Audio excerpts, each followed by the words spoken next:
क्या आपने कभी किसी व्यक्ति को देखा है जिसकी आंखों में एक रहस्यमयी गहराई हो? ऐसा इंसान जो भीड़ में होते हुए भी अलग नजर आता है, जिसकी पर्सनैलिटी में एक अजीब सा मैग्नेटिज्म हो, तो समझ लीजिए राहु मजबूत है। जब राहु शुभ स्थिति में होता है तो उसके फिजिकल फीचर्स एकदम अलग और आकर्षक होते हैं। उसकी आंखें तेज, गहरी और विचित्र होती हैं, जैसे वो किसी और दुनिया की बातें जानती हों। चेहरा अक्सर लंबा या अंडाकार होता है और स्किन टोन या तो बहुत गोरी या बहुत गहरी हो सकती है, एक्सट्रीम्स में। राहु जातक का वॉक मिस्टीरियस होता है, थोड़ा झुककर या गर्दन हल्की झुकी हुई जो उसे भीड़ से अलग कर देती है। उसका बॉडी लैंग्वेज एक ऐसा मिक्स होता है, कॉन्फिडेंस और कॉशन का, जो सामने वाले को कंफ्यूज कर देता है। ऐसे लोग अक्सर फैशन फॉरवर्ड होते हैं और उन्हें टैटूज, पियर्सिंग्स या अनयूजुअल स्टाइल अपनाने का शौक होता है। ऑरा स्मोकी या शैडोवी होती है, जैसे हर चीज में एक परछाई मौजूद हो। अब बिहेवियर की बात करें तो राहु जब शुभ फल दे रहा होता है तो व्यक्ति अत्यंत इनोवेटिव, फ्यूचरिस्टिक और अनकन्वेंशनल थिंकर बन जाता है।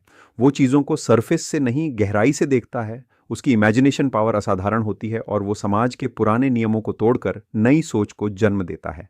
ऐसे लोग tech savvy, media experts, detectives, researchers, hackers या ऑकल्ट प्रैक्टिशनर्स तक हो सकते हैं। उनमें एक रिबेलियस स्ट्रीक होती है, लेकिन वो उसे बड़ी चतुराई से कंट्रोल में रखते हैं। उनकी माइंड पावर शार्प और एनालिटिकल होती है। वो चीज़ों को डिकोड करने में माहिर होते हैं, मगर साथ ही वो बहुत सीक्रेटिव और गार्डेड रहते हैं। लोगों को समझ नहीं आता कि वो किसके साथ हैं और किसके खिलाफ।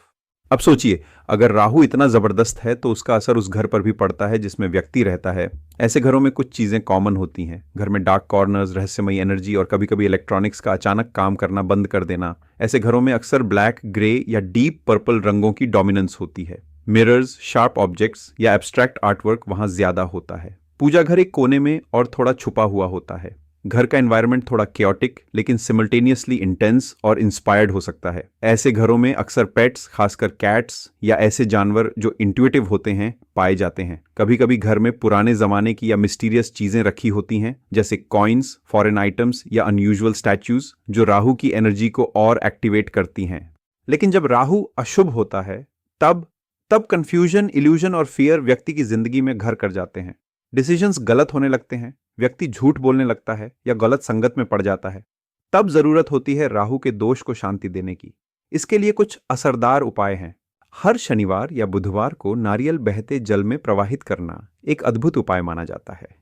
राहु मंत्र ओम राम राहवे नमः का 108 बार जप व्यक्ति के मन को क्लैरिटी देता है। कुत्तों को भोजन कराना, खासकर काले रंग के, राहु की कृपा लाता है।